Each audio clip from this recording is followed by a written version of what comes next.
इस वीडियो में हम देखेंगे कि किसी भी एक्सपोनेंशियल फंक्शन का डेरिवेटिव हम किस तरह लेते हैं। तो हमारे पास फंक्शन है y is equal to e to the power x to the power 4, यानी कि e की पावर x है, ये एक्सपोनेंशियल फंक्शन है और x के ऊपर भी पावर लगी हुई है 4। तो अब देखते हैं हम इसका डेरिवेटिव किस तरह फाइंड आउट करेंगे। तो जब हमको डेरिवेटिव लेना होता है तो हम बोथ साइड्स को डिफ्रेंशिएट कर देते हैं विद रिस्पेक्ट टू x।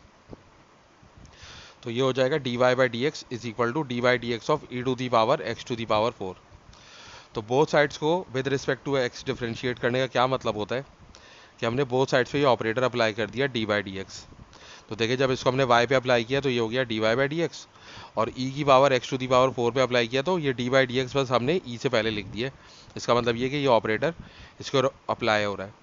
इसका मतलब ये कि हम e की power x to the power 4 का डेरिवेटिव लेंगे। तो अब e की पावर x का जो डेरिवेटिव होता है वो होता है e की पावर x। तो e की पावर x की पावर 4 का डेरिवेटिव क्या हो जाएगा, e की पावर x की पावर 4। देखिए e की पावर x का डेरिवेटिव e की पावर x है, यानी कि जो ये चीज़ है वही सेम चीज़ यहाँ पर है। सेम इसी तरह हम जब इसका डेरिवेटिव लेंगे तो ये एज इट इज़ आ जाएगा। लेकिन देखें यहाँ फॉर्मूले के अंदर हमारे पास सिर्फ x था और डेरिवेटिव लेने के बाद भी वो x वैसा का वैसे ही रहा। अब यहाँ पे हमारे पास फॉर्मूले में x नहीं है, x की पावर 4 है। तो ये जो x की पावर 4 है तो हमने वैसे ही का वैसा लिख तो दिया है, लेकिन हमें क्या करना होगा कि यहाँ पे x की पावर 4 का भी डेरिवेटिव लेना होगा और हम x की पावर 4 के डेरिवेटिव से इसको मल्टीप्लाई कर देंगे।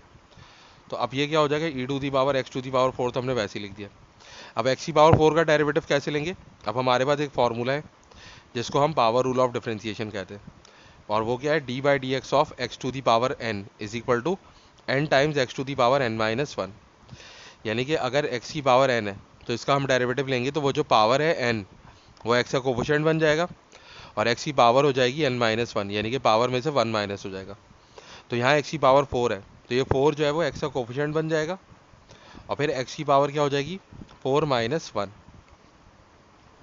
तो ये हो जाएगा e to the power x to the power 4 multiply by 4x और 4 माइनस 1 हो जाएगा 3, यानी कि ये हो जाएगा 4x क्यूब।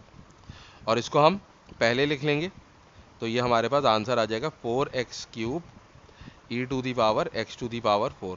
तो ये हमारा आंसर है और इस तरह हम किसी भी एक्सपोनेंशियल फंक्शन का डेरिवेटिव लेते हैं।